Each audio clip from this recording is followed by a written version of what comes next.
How's it going, everyone? Welcome to another free songwriting lesson. My name is Matthew McCloskey, and today we're taking a look at Shake It Off by Taylor Swift. I'm going to be showing you the top 3 tricks in this song that Taylor uses that make it a success, and I'm going to be showing you how you can use those same tricks and techniques in your music to take your songwriting to the next level. Let's jump into it. So the first thing that makes this song really successful are the chords Taylor uses and how she structures them. What I've got here is the chord progression for literally the entire song. I say I'm too late, got nothing in my brain. We go to C right here. 1, 2, 3, 4, 1, 2. That's what people say. Ooh, that's what people say. Ooh. We get 4 measures of G down here. The reason this chord progression works so well is because it's asymmetrical. Asymmetry is where you split something down the middle, like this, and it's not the same on both sides. So let's take a look at the chords Taylor is using. You can see we've got an A minor and a C up here, but we only have G down here. So the chords are different. But more importantly than the chords is how long each one is played for. So you can see A minor gets 2 measures, or 8 beats. C gets 2 measures, or 8 beats. But then G gets 4 measures, 16 beats. That's cool. Because what happens is, when your audience is listening to this song, they see you changing chords once every 8 beats. So when you hit this G down here, you're expecting right here to change to another chord, but Taylor holds it out. That's really important. You have to think about what your audience is expecting. Look at the pattern that you set up, and then find a way to go against it. Because if you're always following the same pattern, if you're always changing chords after a certain number of beats, or if you're constantly using the same chords, like let's just say it went back and forth between A minor and C, that would be really boring, and your audience wouldn't want to listen to it. So that's what you've got to do. You've got to find ways to keep it fresh and keep your audience engaged. You've got to change it up. Because if you change it up, people are like, oh, that's different. That is not what I was listening to before. I'm going to keep listening. Now let's say that you really like this progression. Let's say that you really want to do something similar, but you don't want to use these exact chords because you'd feel like you're ripping Taylor off. A great thing to do is to put these chords in another key so you can use them in your own song. The way we do that is the Nashville number system. There's a download in the description that you can go get that'll teach you what I'm going to show you how to do here. Now the first thing that we have to do before we move this into another key is to figure out what key we are already in. I'm going to let you in on a secret. For this one, it's G. Once we know what key we're in, we can assign numbers to all of these chords based on the handout in the description, and that will help us move it to another key. So since we're in the key of G, G is 1, C is 4, and A minor is your minor 2. Once we know what numbers we're working with, we can move these into any key that we want using that download in the description. So let's say that we want to write an A, for example. So if we're writing an A, using that chart, our minor 2 becomes a B minor, our 4 becomes a D, and our G, because we're in the key of A, becomes an A. We now have a brand new chord progression that's different from Taylor's, but it's similar because we're using the same numbers that Taylor is using. We're not using the same chords, so we're not copying her, but we are using similar chords. You know when people tell you to like twist something and make it your own? This is what they're talking about. You got to look at things about other songs that you really like and find ways to bring them into your own music and twist them and make them your own. So if you want to learn how to do this, make sure you grab that link in the description. It's going to help you out a ton. It's helped me so much here in Nashville. I know it can do the same for you. The second thing that Taylor does really well in this song are her structures. What I've got right here is the structure for her pre-chorus. But I keep cruising,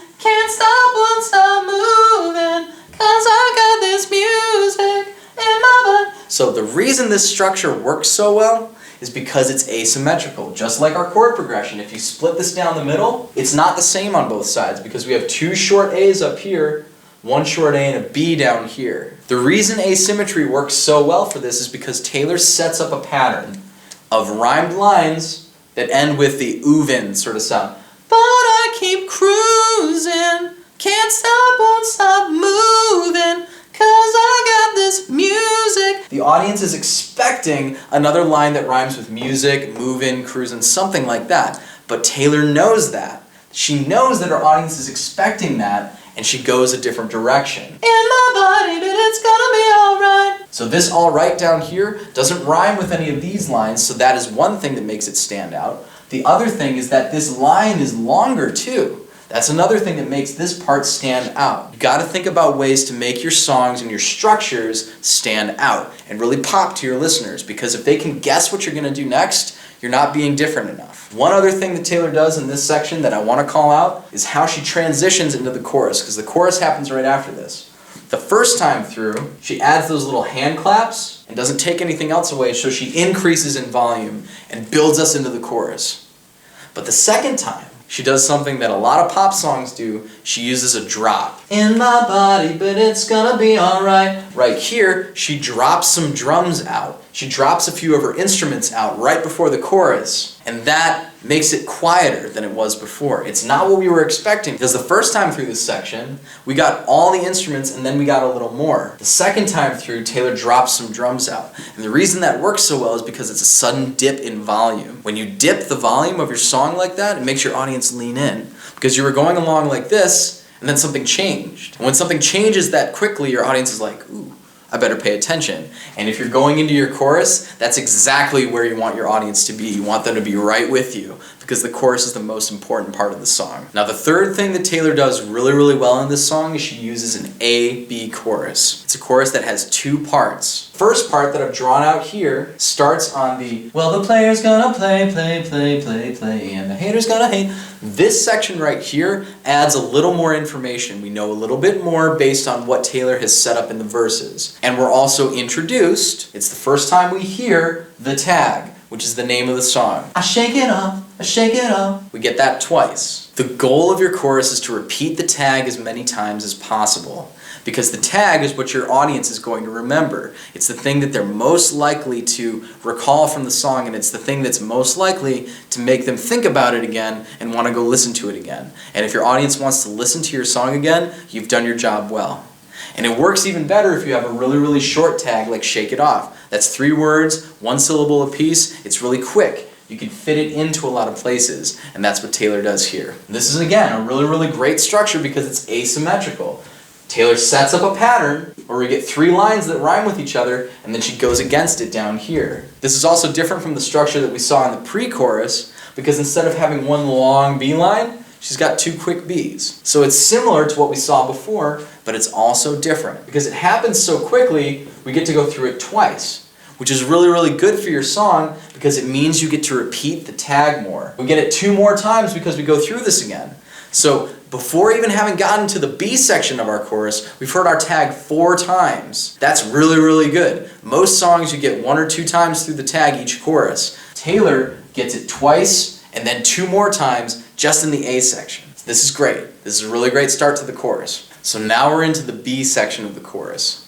The B section's job in an A-B chorus is literally just repeat the tag. We don't need any more information. We've already had our verses. We've had the A chorus. The goal of the B section is only to repeat the tag, and that's what Taylor does here. This is where she's like, I shake it up, I shake it up, I shake it up, I shake it up. You can see right here, everywhere I've got a red line underlined, that's a repetition of the tag.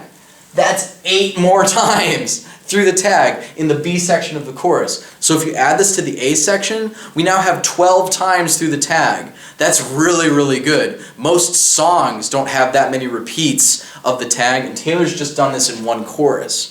You are going to be so much more likely to remember this song because of how many times she repeats her tag. But she also does it in a way that's really, really cool, because you could come out in a song like this and just be like, shake it off, shake it off, shake it off, shake it off, shake it off, shake it off, shake it off, and that might work, maybe.